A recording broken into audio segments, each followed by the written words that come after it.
मैंने पलटकर चाचा और चाची को देखा। चाची बिना एक शब्द बोले मुझे खा जाने वाली नफरत से घूर रही थी। बड़े मूर्ख शू ने अपनी पत्नी के कंधे को थपथपाया और उसे सीढ़ियों की तरफ ले जाने लगा। चलो, हम जरा स्टडी रूम में जाकर कुछ जरूरी फोन कर लें। इतनी बड़ी खुशखबरी है, पूरे शहर में ढिंढोरा पीटना पड़ेगा। मैंने हाथ फैलाकर उन्हें जाने का रास्ता दिया और मुस्कुरा दिया। उनके ऊपर जाने के ठीक 10 मिनट बाद मैंने अपने जूतों की आवाज़ को बिल्कुल धीमा किया और दबे पांव स्टडी रूम के दरवाजे के पास जाकर कान लगा दिए। अंदर से कांपती और गुस्से से भरी आवाज़ें आ रही थीं। तुम्हें कोई ना कोई रास्ता निकालना ही होगा। इतना बड़ा कॉलेज, इतनी बड़ी किस्मत, इस पर सिर्फ और सिर्फ हमारे आई का हक होना चाहिए। वो गैंवार लड़का आई की जगह कैसे ले सकता है? तुम खुद देखो, जब से वो इस घर में आया है हमारे आई की रातों की नींद उड़ चुकी है। क्या तुम्हें अपने बेटे का ये तड़पता हुआ चेहरा दिखाई नहीं देता? किन फैंगी की आवाज में पागलपन था। बड़े मूर्ख शू की आवाज में थोड़ी हिचकिचाहट थी, लेकिन वो हमारा सगा खून है।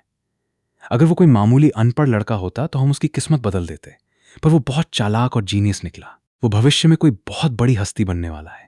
हमारे शू परिवार का अपनी हमदर्दी बंद करो। चाची के चिल्लाने के साथ ही किसी कीमती शो पीस के फर्श पर चकनाचूर होने की भयानक आवाज आई। खून का रिश्ता? क्या बकवास लगा रखी है? पिछले 18 सालों से हमारे सुख दुख में कौन साथ खड़ा रहा है? मैं तुम्हें साफ साफ कह देती हूं, अगर आई के भविष्य को कुछ भी हुआ तो तुम अपनी पूरी जिंदगी खुद को माफ नहीं कर पाओगे। और भूल गए वो पुराना कांड? वो सच कब बाहर आ जाए कोई नहीं जानता। क्या तुम सच में अपने लाडले आई को पुलिस के हवाले होते देखना चाहते हो? स्टडी रूम में एक गहरा खौफनाक सन्नाटा छा गया।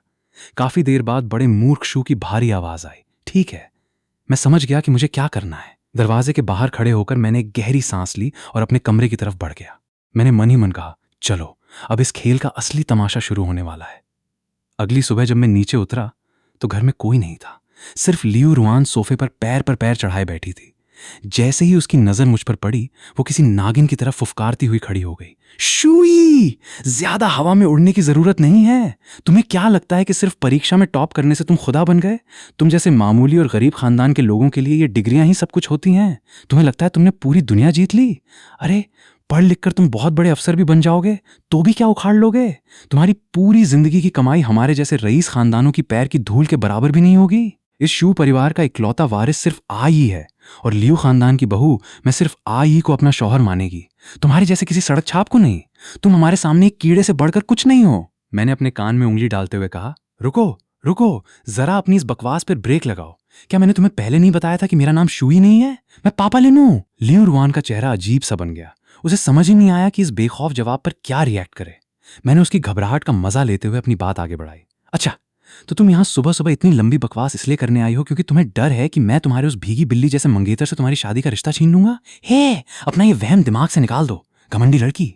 कभी वक्त मिले तो हमारे उस विलेज में कदम रखना। हमारे गांव की आम लड़कियां भी तुमसे हजारों गुना ज्यादा खूबसूरत और सलीके वाली हैं।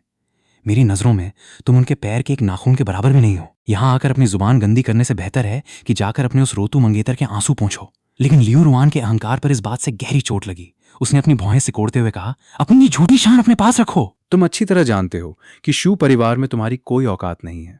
अगर मैं कभी गलती से भी तुम पर तरस खा जाती और तुम लियू परिवार के दामाद बन जाते तो तुम्हारी 7 पीढ़ियों का उद्धार हो जाता। लेकिन अफसोस, हमारे हाई सोसाइटी के सर्कल में सब जानते हैं कि तुम सिर्फ एक देहाती गंवार हो जिसके अंदर शू परिवार का खून बह रहा है।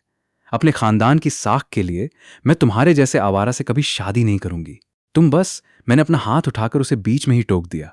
बस एक शब्द और मत बोलना, वरना मुझे सचमुच उल्टी आ जाएगी। लियू रुआन, कान खोलकर सुन लो। इस 2 कौड़ी के शू परिवार की तो बात ही छोड़ो, तुम्हारा ये घमंडी लियू खानदान भी मेरे जूतों की नोक पर रहता है। मैंने उस लड़की की शक्ल देखना भी ग्वारा नहीं किया। मैंने तुरंत अपना फोन निकाला और अपने बुड्ढे को डायल किया। पापा, यहाँ शहर में एक लड़की मुझे बहुत परेशान कर रही है। क्या आप इसे और इसके पूरे खानदान को बर्बाद करके ईस्ट अफ्रीका भेज सकते हैं? फोन के दूसरी तरफ से मेरे बुड्ढे की वो रोबीली, ताकतवर और बुलंद आवाज गूंजी, जिसमें रत्ती भर भी हिचकिचाहट नहीं थी। बेशक मेरे शेर, मैं अभी तुम्हारे दूसरे चाचा को बोलता हूँ, वो चुटकियों में इस कीड़े का नामो निशान मिटा देंगे। अगले ही पल उनकी आवाज में एक पिता की बेपनाह ममता और फिक्र साफ महसूस हो रही थी। लिन, अगर तुम्हारा उस मतलबी शहर में दिल नहीं लग रहा है तो सब छोड़ छाड़ कर अपने गांव वापस आ जाओ। तुम्हारे इस बाप के पास इतनी दौलत है कि तुम्हारी पूरी जिंदगी राजाओं की तरह गुजरेगी। तुम्हें जो चाहिए वो सब मिलेगा। और अगर तुम्हें बड़े शहरों में ही रहना है तो बताओ, मैंने तुम्हारे नाम से आलीशान बंगले, गाड़ियां और कई बड़ी लिस्टेड कंपनियां सालों पहले से खरीद कर रखी हैं। तुम जब चाहो उनके मालिक बन सकते हो। जैसे ही कॉल कटी, लियो रुआन पागलों की तरह हंसने लगी। हा हा हा, तुम कितने बड़े झूठे और नौटंकीबाज हो। कंपनियां, बंगले, खुद को सुन रहे हो तुम? तुम्हारे वो बूढ़े बाप गांव के एक मामूली किसान के सिवा कुछ नहीं है। वो तुम्हारे लिए क्या करेंगे? फसल कटने के बाद 2 मक्के के भुट्टे ज्यादा दे देंगे। अगर अपनी सलामती चाहते हो तो अभी चाची के सामने घुटने टेक कर माफी मांगो, वरना मेरा असली रूप देखोगे। मैंने उसे कोई जवाब नहीं दिया, बस अपनी ठंडी नजरों से उसे घूरता रहा। क्योंकि जब एक असली वुल्फ किंग भेड़ियों का राजा किसी छोटे से भौंकने वाले पिल्ले का सामना करता है तो वो उसके भौंकने का जवाब देना अपनी तौहीन समझता है। और वैसे भी मैं तो अभी सिर्फ एक छोटा भेड़िया हूं।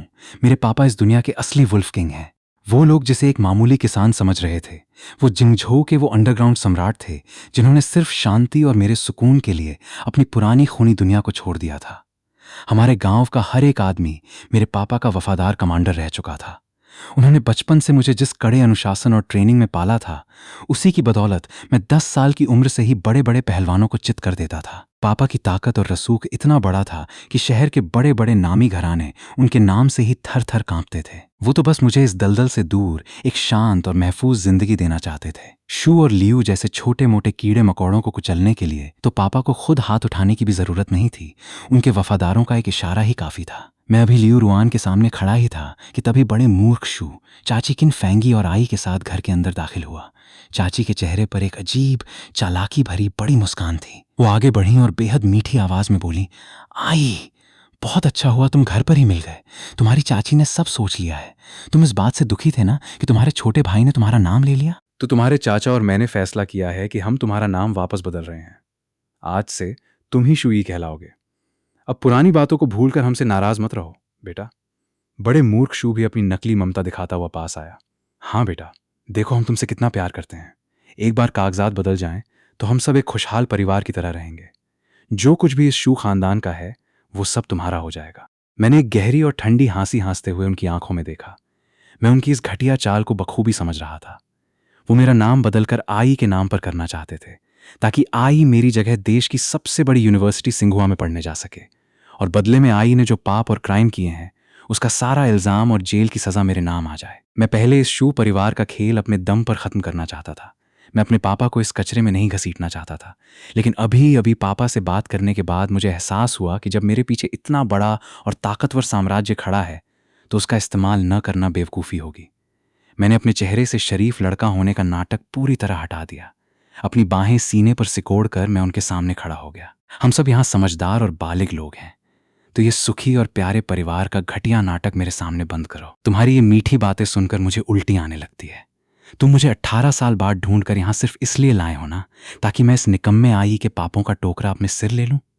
इस गधे ने जिस लड़की को धोखा दिया, जिसका जबरन गर्भपात करवाया और जो भी गैर कानूनी धंधे इसने किए हैं, तुम चाहते हो कि उन सारे जुर्मों की सजा मैं भुगतूं? क्या तुम्हें सचमुच लगता है कि मैं कोई सीधा साधा अनपढ़ गंवार हूं जो तुम्हारी इस साजिश को समझ नहीं पाएगा?